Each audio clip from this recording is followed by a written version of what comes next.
On May 16th, 2013, my life changed drastically. My mother received a phone call from my cousin that my grandmother, my dad's mom, had been gunned down in her own home by her husband. Gloria Cardine Ross was pronounced dead at the scene. I know I seem to talk a lot about this in my assignments, but this situation played a huge role in my life and has affected the way that I think today. Although this was a devastating time for my family, I felt as if this was a massive test from God to see how we will handle the situation. My entire life was uprooted. My family slowly fell apart as months went on.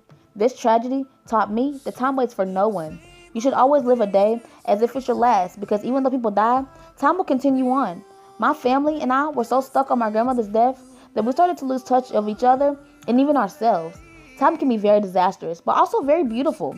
You always want to go out of the world leaving a positive effect on everyone instead of leaving a negative one. People say you have all the time in the world, but in reality, you don't. I know personally, before I die, I want to accomplish my goals and leave a legacy that my family will be proud of.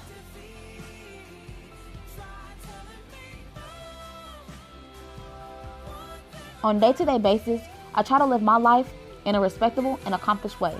On May 26, 2017, I want to be able to walk across Freedom Hall stage with something to be proud of, which is not becoming a teen statistic, having a high school diploma, and to still be alive. After graduating college, I want to have had my bachelor's in fashion merchandising. I plan on moving to New York, California, or even Atlanta to put my degree to use. I know that this can be big shoes to fill, but I know it can be done.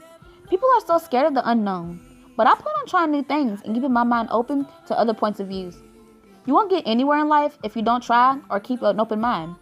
You can't live in fear your whole life. You have to be willing to do things out of the ordinary, or you will always be stuck in a box.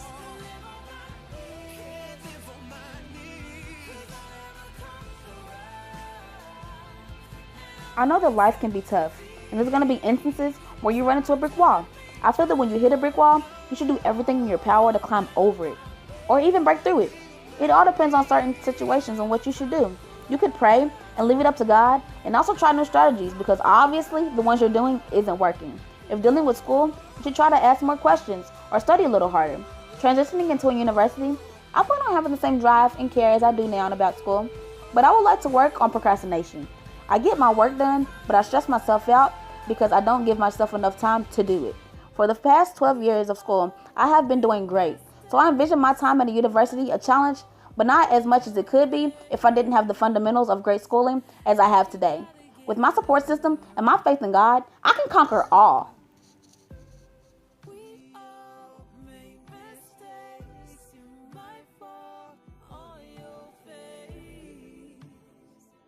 Everyone isn't perfect, so there will be mistakes made in life. The important thing is, will you allow that mistake to run your life or become a recurring event? As a society, I feel that we have to start taking the blame for what we do. There's so many people doing the pointing and not enough taking the responsibility. Making mistakes are needed in the world. It not only makes us strong as a society, but as an individual. People don't have the power to choose their fate, but they do have the power to make the best out of a bad situation. As class of 2017, I feel that we should never live in regret because of what we did or will do. Whether it's a good or bad decision, it has or will give us a lesson which builds character. Nelson Mandela once said, "Difficulties break some men but make others. No axe is sharp enough to cut the soul of a sinner who keeps on trying, one armed with the hope that he will rise even in the end." If you run into obstacles that seem to be hard to bounce back from, you should still try to achieve your dreams, because the journey that you have created may not have gotten you where you wanted to be, but have given you the experience in life.